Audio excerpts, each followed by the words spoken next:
disfrutar este momento que nos permite Fasecola. Muchas gracias. Adelante, por favor, Katy. Llevamos 2 días conversando de los temas, diría yo que son más relevantes del sector asegurador. Y como es costumbre, Gustavo y Luis Eduardo dejaron la cereza del pastel para el final. Y hoy hemos tenido la oportunidad de escuchar las intervenciones valiosas de estos 3 conferencistas desde distintas perspectivas. Nos han mostrado la mirada del sector desde diferentes perspectivas. Las tensiones, las dificultades que tiene el sistema y también las fortalezas.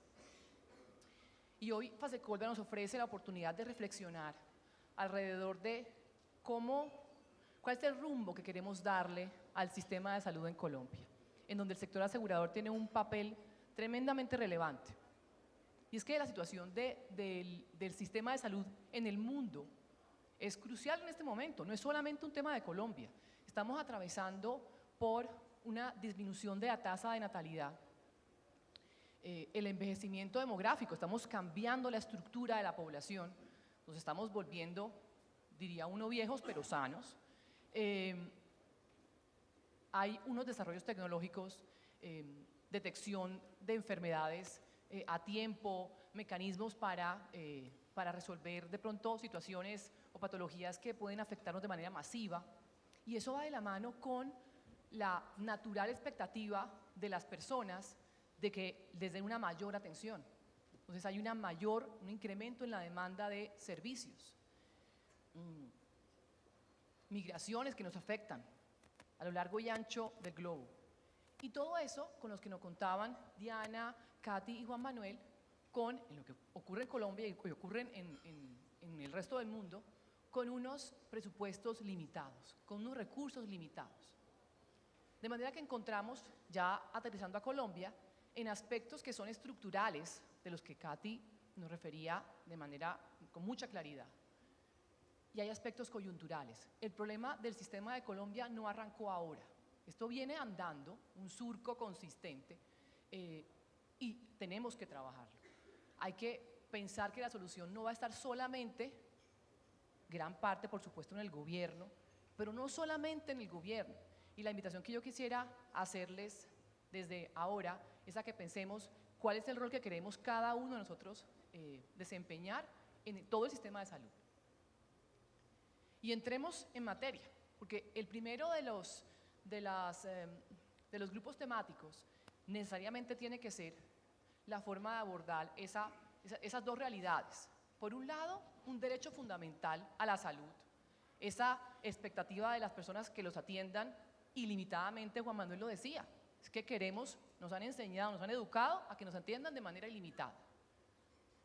Y por otro lado, tenemos recursos restringidos, recursos limitados, nos los explicó Diana, nos dijo cuáles eran las fuentes de financiamiento, y el problema es cómo hago para que concilien ambas circunstancias, el derecho fundamental a la salud y los recursos limitados. ¿Será posible, Katy, lograr esa conciliación?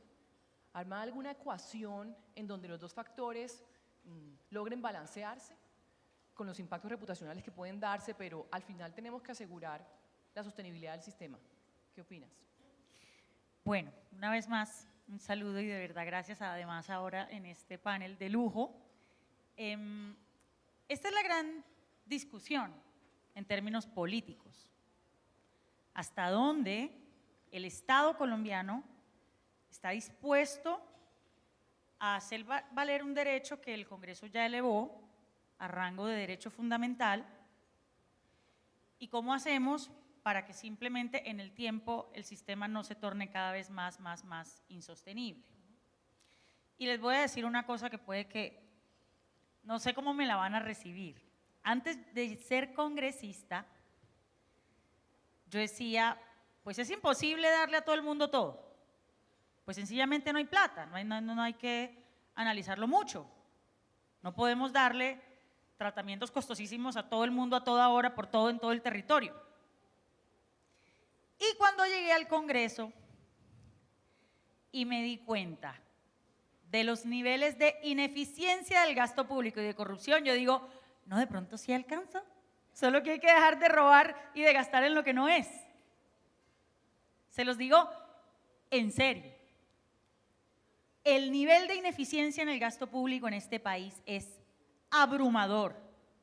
Aquí se pierden billones, billones de pesos en bobadas. A mí me aterra lo que se gastan las entidades del sector público, por ejemplo, y yo siendo periodista, en las oficinas de comunicaciones. Son convenios interadministrativos multimillonarios para hacer gorras, afiches, camisetas, cuadernos, vasos. Yo digo, si nosotros hiciéramos de verdad un estudio, contratáramos una consultoría internacional para ver dónde están las ineficiencias del gasto público, uy, le podemos subir un punto al presupuesto del sistema de salud. De verdad se los digo. Entonces, son las dos cosas. Primero, claro que tenemos que buscar mecanismos de atención a los ciudadanos en donde logremos, o por lo menos intentemos lograr el mayor nivel de protección. Yo como congresista, obviamente, no puedo apoyar una idea como que no, es derecho fundamental, pero mejor no. Quitemos ese derecho fundamental, pues no. Pero sí creo que podemos, a través de políticas públicas, tratar de conciliar el hecho de que no le podemos dar a todo el mundo todo a toda hora porque sí. Eso también tiene que ver con un componente de educación en salud. Vean que de esto no se habla. A la gente hay que educarla en salud. Eso hace parte de la prevención. A la gente hay que educarla en cómo se usan los servicios de salud. Y que no me vayan a batear los maestros por los que voy a decir, pero el FOMAC es un gran ejemplo. Los maestros van al médico por todo. Y es un plan, además, del maestro jubilado. Es sacar citas médicas por todo. Entonces también tenemos que elevar el nivel de conciencia del ciudadano promedio de cómo usar los servicios del sistema de salud para no reventarlo, pero también es cierto que sí le podríamos estar destinando más dineros al sistema para garantizar la protección de un derecho fundamental en la ciudadanía si fuéramos más eficientes en el gasto. Y esa es la conversación que a los políticos no les gusta dar. Y esa es la consultoría internacional que nadie quiere contratar. Porque en el momento en el que sí nos demos cuenta de dónde hay que recortar en el Estado, entonces ahí seguramente vamos a poder solventar y darle manejo a muchas cosas, entre esas el presupuesto en salud. Tú tocas un punto que creo que es crucial y es el criterio de asignación de los recursos. Y claro, Diana nos recordaba la historia de Roosevelt. Yo quería traerles, cuando hablábamos del tema de la distribución, Aristóteles nos habla de la justicia distributiva. Y ustedes varias veces mencionaron en las charlas que en el sistema nos tratan a todos por igual. Tal vez la pregunta es si debe ser así. La pregunta es si debe ser así. Y no es por ser desiguales. Aristóteles nos dice que distribuir no es dar a todos por igual, sino a cada cual según su mérito en relación con el fin del bien. Se lo enseñaba a su hijo en la Ética a Nicómaco.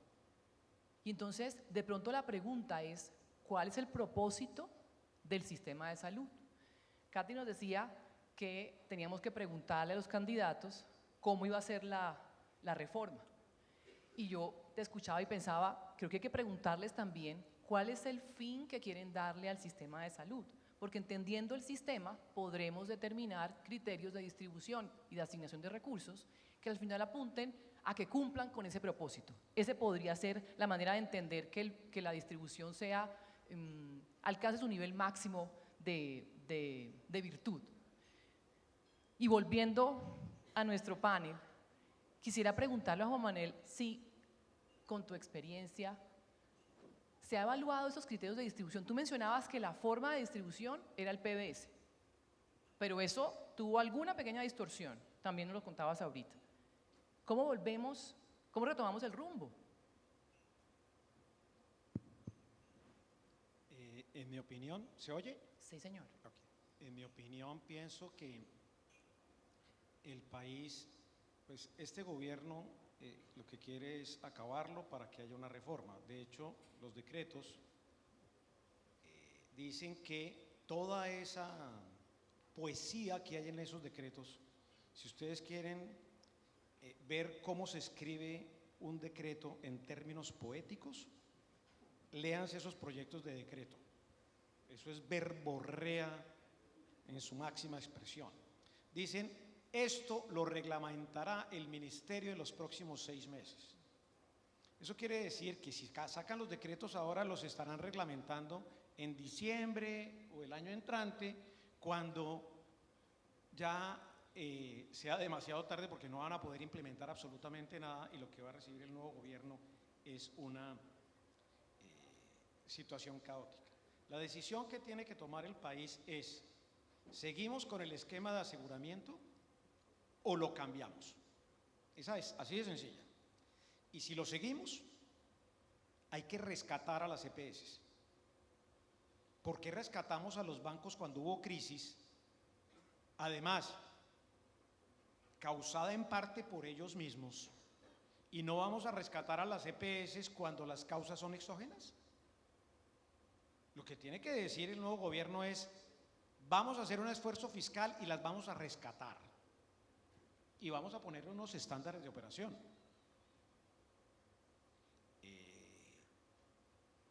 Y hay que cambiar la manera de administrar el plan de salud para que todos estemos de acuerdo en utilizarlo adecuadamente. ¿Sí? La ida al médico. Para contar cosas así sean tontas. En una época había sanciones por no ir a la cita. Entonces la gente era muy juiciosa y solamente en casos extremos pues se aceptaba que no hubiese sanción, como en cualquier otro país del mundo. Ah, no, eso va contra el derecho fundamental de la salud. Se inventaron un pocotón de cosas y entonces la gente pide citas y entonces las agendas quedan vacías porque no van. Entonces tenemos que reforzar muchas cosas que, así sean pequeñas, permitan, siendo ya el país consciente que el mejor esquema es el aseguramiento y que hay que conservar a las EPS, porque si se acaban las EPS no simplemente es eso, se acaba el sistema, se acaba la información, se acaba la manera de operar, se acaba la red, se acaba todo. ¿Sí? Eso es terrible. Entonces, desde ese punto de vista, considero que en esa operación rescate tiene que estar sentada también la Corte Constitucional, el Congreso y el Gobierno, para que sea un programa tipo Roosevelt. Muchas gracias, Juan Manuel. Y tu comentario me trae a colación uno que hizo Diana cuando estaba haciendo la exposición y decías, es que la estructura del sistema hoy la quieren plantear en materia de financiamiento como una gestión anual, una estructura de gastos anual. Y nos decías, en realidad el sistema inicialmente o la gestión inicialmente estaba soportada sobre el hecho de que había rezagos en los pagos, pero que se manejaban con el flujo de caja de la UPC y presupuestos máximos. Y yo te escuchaba y yo me preguntaba, bueno, es cierto, digamos, es cierto, no tendría sentido que fuera anual. Pero en algún momento, si lo miras integral, ¿en qué periodo de tiempo estaba balanceado esas finanzas? Porque pareciera que estuviéramos es como mandando hacia adelante el problema y al final, pues en algún momento tenía que explotar integralmente. Y lo pienso porque además desde el sector asegurador no es exactamente igual, pero sí que manejamos, por ejemplo, reservas que nos permiten anticipar los pagos y uno pues lo puede ver la película completa y decir, esto es sostenible. Hay forma de ver un modelo de sostenibilidad si lo miras en, no sé, 5 años, 3 años, ¿cuál es el periodo de tiempo que debería marcar la estructura para mantenernos en los rezagos de pagos, pero con la tranquilidad de que integralmente sí nos va a dar? Y muchísimas gracias por esa pregunta porque la he pensado bastante.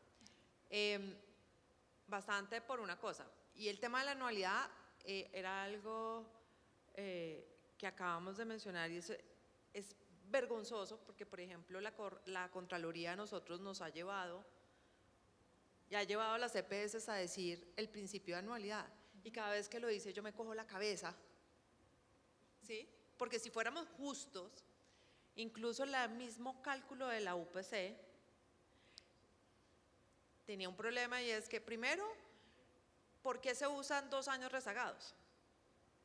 Y eran 2 años rezagados porque es donde yo puedo ver el ciclo presupuestal cerrado, ¿sí?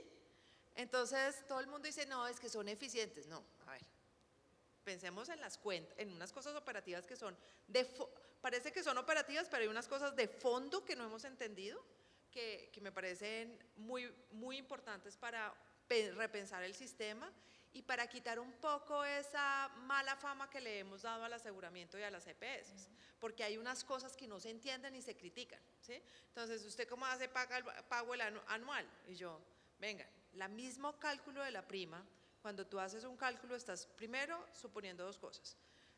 Trabaja los datos 2 años rezagados. ¿Por qué son 2 años rezagados? Porque si cuando tú miras el flujo de datos, el cierre de la cuenta de lo que se gastó en un año puede demorarse casi 6, ¿sí? Entonces yo tengo que esperar el cierre fiscal, el cierre contable para poder comparar los detalles de cuenta. Entonces son 2 años. Segundo, entonces cualquier descalce que había, yo lo ajustaba el siguiente año.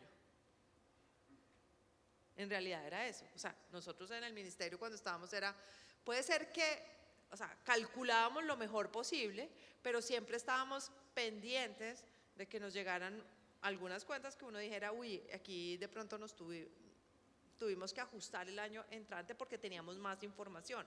Entonces, el reconocer que tú vas a tener una información rezagada que te va a dar un comportamiento de una decisión que tú necesitas, también implica que tú repienses las cuentas, repienses la manera como operar. Entonces hoy cuando yo digo, miren, 2 cosas. Primero, en un sistema de aseguramiento público nacional uno debería tener la posibilidad de tener un mecanismo de ajuste durante el año corriente y rezagado. O sea, no es un tema que tenemos que decirlo de frente.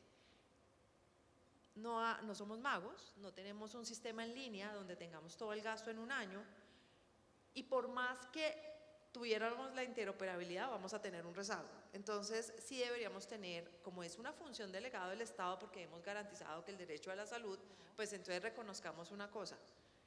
¿Quién es el garante primero del sistema de seguridad social en salud en Colombia? ¿Las EPS o el Estado? El Estado. Entonces, si es el Estado debe pensar en mecanismos que le permiten cubrir ese descalce del financiamiento global del sistema en manera diferente al presupuesto anual. ¿Para qué? Para garantizar el derecho a la salud. Eso es el primer punto. Entonces hay que repensar un poco incluso la manera como miramos el tema fiscal en el sistema de salud. Siguiente, porque siempre pensamos en anualidades cuando sabemos que tenemos un gap en la información, y por qué pensamos en una UPC de anualidades. Si uno mira, por ejemplo, ustedes ven la comisión del Parlamento inglés cuando habla del sistema de salud y el financiamiento, nunca te van a decir el próximo año vamos a subir el 7.6, no, te dice los franceses, los ingleses, los países de OECD, en los próximos 5 años nos vamos a gastar tanto del PIB. Y a lo largo del año, de los 5 años, vamos definiendo cómo vamos ajustando porque se van haciendo los gastos del sistema. Entonces esto también me ha llamado a una figura, y es que el sistema uno debería pensar en un sistema obligatorio, en una regla que se llama la regla de mediano plazo del sistema de salud. Y es que yo sí debería tener una planeación como sistema y como sector, tener un techo presupuestal de Estado, de sociedad. Y aquí vamos discutiendo cómo vamos a ir ajustando de manera que a mí me dé la posibilidad de ajustar. Estas son unas cosas muy modernas para el contexto colombiano, pero yo tengo que entender, y eso a mí me parece algo que habría que revisar porque la Contraloría le hizo mucho daño al sistema de salud colombiano, trasladando conceptos de la presupuestación pública al funcionamiento del sistema de seguridad social en salud. ¿Por qué? Porque con el cuento de que son recursos públicos, nunca se ha reconocido que realmente el sistema de salud necesita es algo mucho más de flujo y de caja, ¿ya? En otros sistemas y en otros países eso es obvio. Por eso es que pueden hablar de un presupuesto de los próximos 5 años vamos a gastar un tope máximo, hacen en Francia, y cada año van definiendo sobre ese tope cuánto van a ir ajustando. Pero hay una proyección de los agentes, hay unas metas de gasto, hay unas metas y decisiones de programación. Esto también me llamó una atención, y es que construir hospitales y dotar hospitales públicos no debería competir con el aseguramiento, ¿sí? ¿Y qué es lo que ha pasado? Como nunca hemos visto más allá de un presupuesto anual, nunca hemos planeado cuánto vale la renovación tecnológica y el plan maestro de renovación de infraestructura del país, ni cómo vamos a financiar el talento humano a 5 o 6 años, ¿sí? Entonces, yo sí creo que la respuesta concreta es, si yo voy a casarme con una idea de el sistema de seguridad social en salud como un seguro público administrado o con participación de privados, el Estado sí tiene que repensar cuáles son las obligaciones y cómo va a ser visible y cómo va a desarrollar las herramientas para responder sobre esto. Al finalmente, pues, voy a decir una cosa así, es como si yo soy, en esa figura yo soy como el reasegurador. Yo tengo que generar los mecanismos para cubrir el descalce cuando pase. Y tengo que tener condiciones claras y resultados, indicadores para medir la gestión que tienen las aseguradoras, ¿sí? O aseguradoras, no sé, yo hoy en día, Juan Manuel decía, vamos a salvar las EPS. Yo creo que el país tiene que ser precisamente coherente, sincero, cuando mire la cuenta fiscal, y va a tener que decidir si las va a llamar inicialmente EPS aseguradoras o EPS administradoras. ¿Por qué? Porque si no va a tener la plata para pagar una UPC suficiente, es injusto que las mande a asegurar, ¿sí? Y eso va a depender de que transparentemos las cuentas fiscales, ¿sí? ¿Cuánto puede gastar Colombia en el sistema de salud? ¿Cuál va a ser ese diseño macroeconómico? Y cuánto, pues si yo realmente voy a decir, mire, colombianos, que estuve en las mesas de la UPC con los pacientes y me parecían unas cosas súper maravillosas. Una de las cosas es, ¿alguna vez sabemos realmente cuánto vale la promesa de sistema que hicimos? El todo para todos, ¿cuánto vale? ¿Y entonces cuál es el gap? ¿Ah? ¿Y cómo lo lleno? Entonces, esto me llama la atención, es que si uno tuviera como esa visión, también podría empezar a decir, y es un ejercicio, puede ser alguien le dice, eso es teórico, sí, pero para planear, para proyectarme, para decir y hacer realidad las promesas, tengo que tener ese umbral para saber realmente qué tan lejos y qué tan cerca estoy, ¿sí? Entonces, y de hecho a mí en mi interpretación la Corte lo ha pedido cada vez que dice que la progresividad, pero nosotros nunca nos hemos contestado eso porque yo a veces me da angustia, porque por ejemplo cuando decíamos la ruta de prevención y promoción, hablemos de cáncer, entonces todos los de cáncer queremos que todas las mujeres de 50 años se hagan la mamografía. Volteo a mirar y yo, ¿y tenemos los mamógrafos para hacer eso? ¿Tenemos los especialistas para hacer eso? ¿Y por qué le imponemos a las EPS que cumplan una meta donde no hay una infraestructura? ¿Quién va a pagar eso? ¿Sí me entiendes? Son preguntas. Entonces, lo que decimos, ¿quién era el que alguno de ustedes decía? Creemos que con la norma o con la ley se cumplen y se hacen realidad los derechos. Y en realidad tenemos que tener una política pública mucho más activa y mucho más responsable, y como sociedad tenemos que ser mucho más claros en esas promesas. Entonces, en conclusión, yo sí creo que hacia adelante tenemos que dejar de pensar en la anualidad, por lo menos en proyección, y entender que si no me entregan los datos cerrados no es porque las EPS malas oculten información, sino que hay unos flujos de información que no llegan. Y hay una cosa que me parece importante, que me parece injusta. Este sistema llegó como a trancazos, o sea, lo hemos aprendido a manejar. Pero, por ejemplo, en Colombia, en el sistema obligatorio no está todavía definido cuándo prescriben las cuentas entre el prestador y la EPS. Ese es un principio. Entonces a mí me da risa porque, ¿cómo así que usted le aparecen deudas? No, pues, es que como el hospital público me facturó me está trayendo una factura hace 7 años. ¿En serio? Sí, hace 7. ¿La tengo que pagar? Pues es que por esta vía jurídica sí la puede pagar. Y yo, o sea que tengo que responder. Esas cosas tan básicas, me parece que la regulación ha fallado mucho. Por ejemplo, ¿por qué la prescripción para el ADRES está definida y no para el resto del sistema? Y siempre que mandaban un concepto, una pregunta, ADRES escondía la cabeza, el ministerio escondía la cabeza y yo les decía, pues definámoslo o llevémoslo al Congreso.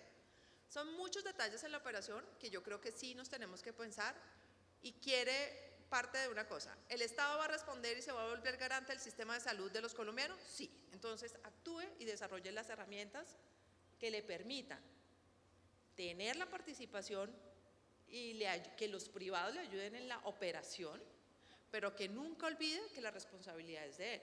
Y para eso tiene que generar herramientas que le permiten realmente actuar con responsabilidad. Diana, muchas gracias. Diana nos invita a la planeación, pero yo no me perdonaría terminar este panel sin tratar de incorporar esta audiencia en la solución. Tenemos aquí el sector asegurador y queremos ser parte de la solución. Hemos conversado alrededor de la responsabilidad que tiene el Estado, que no estamos discutiendo, del rol de las EPS, de las clínicas y hospitales. Aquí tenemos un rol también muy importante. Quisiéramos, Katy, quisiera que nos pudieras contar cómo se está proyectando esa articulación entre el sistema actual o como sea que termine quedando, y las pólizas de salud, los planes voluntarios de salud, el rol que ejercemos todos nosotros. Nosotros queremos realmente contribuir a la solución y no simplemente como una oportunidad que pudieran considerar como una oportunidad de mercado, sino porque realmente este grupo que tenemos acá apunta a trabajar por el paciente. Queremos trabajar por el paciente. Nosotros somos expertos en gestionar riesgos. Entonces, qué interesante poder incorporar todo lo que conocemos en la solución. Queremos ser parte de la solución. ¿Qué recomendación nos das? ¿Cómo ves esta articulación a futuro de uno y otro para evitar lo que Juan Manuel mencionaba, que era, Juan Manuel, tú hablabas de la reconsulta? ¿Cómo evitar ese tipo de figuras, la reconsulta, que sean como dos pilares independientes completamente, que es como está hoy estructurada la propuesta? Bueno, voy a partir de una cosa que exponía Juan Manuel, porque yo creo que hay una primera dificultad para darte una respuesta, y es que como está planteada la reforma a la salud, las EPS que se vuelvan gestoras no pueden ofrecer los planes voluntarios. Y los que ofrecen los planes voluntarios no pueden hacer parte del sistema en el marco de las gestoras. Entonces, mi pregunta es, que no tengo la respuesta. En una eventual transición de eso, ¿qué van a preferir las EPS? Es una pregunta que le hago a ustedes. ¿Qué van a preferir las EPS si las EPS tienen parte de la infraestructura privada, son las dueñas, y pueden al mismo tiempo montar planes privados? Desde la perspectiva del negocio, es 1000 veces mejor no volverse gestora. Se quedan facturando desde sus prestadores, que les van a pagar, como ya les expliqué, mínimo el 85% del valor sin una auditoría vinculante, y además pueden montar la póliza privada. O sea, si Petro entendiera lo que está haciendo, creo que estaría en serios problemas con su discurso de vamos a acabar los negocios. Petro está abriendo una cantidad de oportunidades de negocios para actores privados. Qué pena decirlo así, pero es la verdad. A costa del acceso de los más vulnerables al sistema, que probablemente no van a tener cómo pagar pólizas. Entonces, ahí hay una dificultad en el marco de la reforma, que yo no sé eso cómo se podría articular entre las EPS que son hoy, si se van para gestoras o no, o si mejor se quedan ofreciendo pólizas privadas y operando su red de prestadores. Sin embargo, en ausencia de la reforma, y esto es algo que también me explicaba el doctor Gustavo ahorita temprano, es a las aseguradoras tampoco les conviene fortalecer unas pólizas privadas con un sistema general en caos. Porque finalmente todo es una red y todo es una cadena. Entonces, si el sistema general implosiona, pues ustedes podrán montar muchas pólizas privadas, pero ¿cómo van a atender a la gente dentro de sus pólizas? ¿Qué van a ofrecer? ¿En qué clínicas? Si el sistema está literalmente colapsado e implosionado. Entonces, digamos, desde la perspectiva del negocio también habría que salvar el sistema general. Lo que hay que salvar es el sistema general. Y a partir de ahí, digo yo aquí una especulación sin ser yo experta en esto, sería bueno, y es una sugerencia respetuosa, que pensaran también en cómo ofrecer planes, un poco también lo que mencionaban, no sé si se lo escucha Juan Manuel, de pólizas para segmentos de la población con menos capacidad económica. Porque, insisto, el drama de esto, y que es lo que a mí me duele en el alma, es que Petro está logrando todo lo contrario de lo que dijo. Petro lo que está haciendo es excluir a los más vulnerables cada vez más de las atenciones en el sistema. Y como vamos, seguramente los que hacemos presencia en este recinto, tendremos como salvarnos nosotros, nuestro pellejo y el de nuestras familias. Y pagaremos lo que nos toque pagar en una póliza. Pero nosotros somos una minoría en este país. La gran mayoría de la ciudadanía no va a tener capacidad de salvarse en medio de este caos, y eso sí es lo que como sociedad no podemos permitir de ninguna manera. Entonces, ojalá que no pase esta reforma a la salud, que podamos rescatar el sistema general y que, por supuesto, pues para los actores privados también tenga sentido permanecer en el sistema. Tiene que tener un sentido. Si no, se van, y los que van a pagar los platos rotos son los más pobres. Juan Manuel, en tu experiencia, ¿cómo podríamos contribuir a ser parte de la solución? Hoy tenemos pólizas de salud. Tú mencionabas que estábamos con planes ligeros, con pólizas ligeras de salud. ¿Habría manera de ir avanzando en esa sincronización que parece que se estuviera perdiendo y que está en riesgo en este momento? ¿Podríamos subsistir los dos pilares de manera independiente? Mi respuesta sería la siguiente, con una aclaración previa. Cuando yo dije rescate de las EPS, no es un rescate como tal, sino es un reconocimiento de deuda, que es diferente, porque adrede subieron el PBS y adrede reconocieron una UPC deficiente y adrede no pagaron los presupuestos máximos que debían haber pagado. Entonces, no es un rescate para que se vaya a entender que es un regalo, no, es un reconocimiento de la deuda, porque el Estado constitucionalmente es el responsable del sistema de salud, artículos 48 y 49 de la Constitución, que nos los han refregado por todas partes. Ese es lo primero. Lo segundo es lo siguiente, debemos entender el aseguramiento, y quien entiende bien el aseguramiento son los aseguradores. De hecho, hay grupos que tienen participación en las compañías de seguros, que también participan en el aseguramiento de la seguridad social, ¿sí? Y doy un ejemplo, las ARLs. ¿Por qué las ARLs funcionan bien? Porque tienen una nota técnica bien hecha, porque la hicieron los actuarios y porque el gobierno no hace ideología política con la nota técnica del sistema de riesgos profesionales. Es que esa es la verdad. ¿Por qué el sistema funcionó bien los primeros 15 años y luego se complicó? Porque cuando uno pretende que todo esté cubierto, pues es muy difícil de hacerlo. Entonces, desde el punto de vista de el apalancamiento o el aporte que puede hacer el sector asegurador, uno, pues seguir participando en el sistema de seguridad social, porque son partícipes y protagonistas súper importantes, ¿sí? Y lo son en salud, lo son en riesgos profesionales y lo han sido en pensiones a través del seguro previsional y las rentas vitalicias. Y han cumplido un papel súper importante y eso tiene que seguir haciéndose.